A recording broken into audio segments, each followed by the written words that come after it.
Evening snakes বনাই আছোঁ এতিয়া মই। এয়া হ'ল ৰেডিমেড স্মাইলি ফেচ আৰু এয়া হ'ল ফ্ৰেঞ্চ ফ্ৰাইজ। ল'ৰা ছোৱালীকেইটাই খাম বুলি কোৱাৰ কাৰণে কিনি আনিছিলোঁ যোৱাকালি। এয়া হ'ল পেকেট, মই আনিছিলোঁ ৰেডিমেড পেকেট কিনি।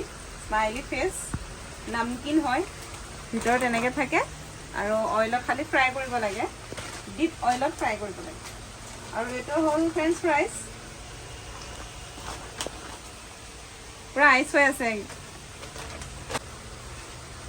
এনেকৈ মানে খাওঁ আৰু ইভিনিং স্নেক্স ভাল লাগে। কেতিয়াবা কিবা নাথাকিলে ঘৰত খাব মন যায় ন, এনেকৈ আৰু চচত লগাই পেলাই খাওঁ।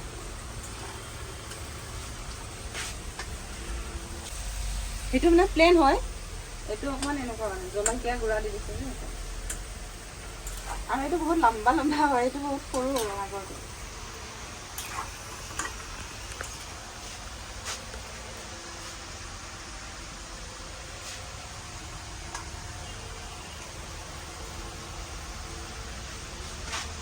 KFC ফ্ৰেঞ্চ ফ্ৰাইজ খোৱাতকৈ ঘৰত এনেকৈ পেকেট আনি পেলাই ঘৰত বনাই খোৱাই ভাল। মই আনিছিলোঁ VIP যোনখন স্মাৰ্ট পইণ্ট আছে তাৰ পৰা আনিছিলোঁ।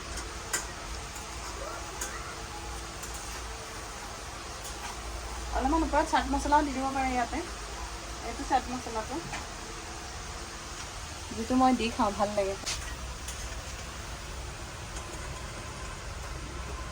এইয়া দীঘল দীঘল ফ্ৰেঞ্চ ফ্ৰাইজ।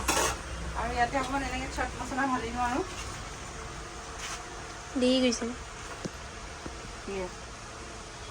এটা চচ দি পেলাই খালে হ'ল। দেৰি যোৱা নাই এইটো কালাৰটো কেনেকুৱা আৰু অকণমান ভাজিব নেকি ফ্ৰেঞ্চ ফ্ৰাইজ। বনাই হোৱাই নাই, খাবলৈ ষ্টাৰ্ট কৰিলে।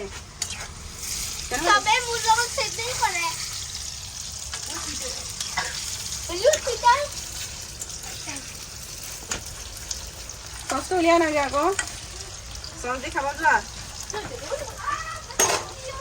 মই খাইছোঁ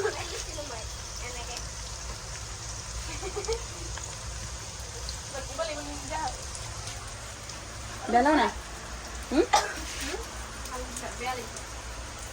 নৰ্মেল আলু নিচিনা